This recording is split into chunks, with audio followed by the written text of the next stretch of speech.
আমার লাইফে যদি এই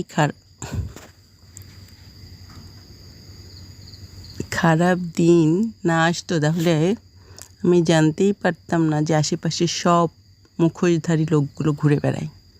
আমি যাদের সবথেকে কাছের আপন ভাবছি তারাই হচ্ছে সবথেকে আমার পর। এখন এর জন্য অবশ্যই আল্লাহকে আমিও থ্যাঙ্কস দেই, বাট আমি ঘুরে দাঁড়াতে চাই আর প্রতিটা মানুষের মুখোশ টেনে টেনে খুলতে চাই। আমার লাইফে শুধু এইটুকুই চাওয়া পাওয়া, এর বাইরে কোনো চাওয়া পাওয়া নেই।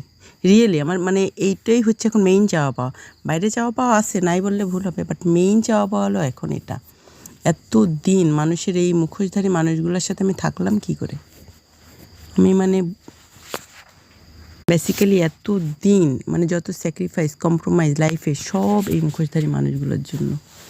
চিন্তা করা যায় একবার যে মানুষ একটা জীবন শেষ